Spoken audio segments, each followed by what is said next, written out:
ஜீவநீரோடை ஊழியங்கள் வழங்கும் இதயத்திற்கு இன்று ஒரு சிந்தனை. ஆவிக்குரிய பிறப்பு.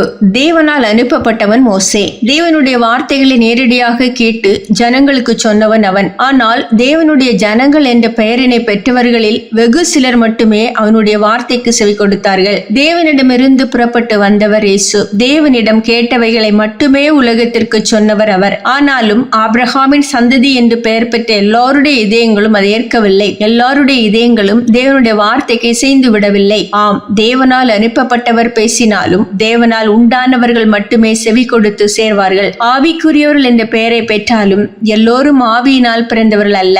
தேவனுடைய வார்த்தைகளை தாகத்தோடு கேட்பதையும் ஆர்வத்தோடு அதற்கேற்ப செயல்படுவதையும் வைத்தே ஆவிக்குரியவர்கள் யார் என்பதை தெளிவுபடுத்த முடியும். உண்மையாக இயேசுவின் மூலம் ஆவியினால் பிறந்தவர்களுக்கு மட்டுமே தேவனுடைய வார்த்தைகள் இறை ஆகாரமாக செயல்பட்டு ஆவிக்கேற்ற ஆரோக்கியத்தை கொடுக்கும். மற்றவர்களுக்கு அவைகள் சிந்தனை நிலையில் பரவசம் அளித்தாலும் வாழ்க்கையில் பரிசுத்தத்தை உருவாக்காது. ரட்சிக்கப்பட்டேன், அபிஷேகம் பெற்றேன், அந்நிய பாஷை பேசுகிறேன் என்றெல்லாம் சொல்லலாம். ஆனால் வேத வார்த்தைகளை கேட்பது போல வாழ்க்கையை மாற்றுகின்ற ஆர்வம் இல்லையா? வேத வசனங்களை எவ்வளவோ கேட்டும் அதற்கேற்ற நற்குணசாலிகளாக மாறிக்கொண்டே இருக்கவில்லையா? அப்படியானால் அவர்கள் தேவனால் உண்டானவர்கள் அல்ல, புதிய சிருஷ்டியாக மாறியவர்கள் அல்ல. அந்த உண்மையை உணர்ந்து கொண்டு தேவனை நோக்கி கெஞ்ச வேண்டியது அவசியம். தேவன் தம்முடைய வார்த்தைகளை பாரபட்சமின்றி வழங்குகிறார். ஆயினும் அதனால் எல்லோரும் பயன்படுவதில்லை. சிலருடைய வாழ்க்கையில் எவ்வளவுதான் தேவ வார்த்தைகளை கேட்டாலும் அது கற்பாறையின் மேல் விழுந்த விதைகளாக எந்த பிரயோஜனத்தையும் ஏற்படுத்தாமல் போய்விடுகிறது.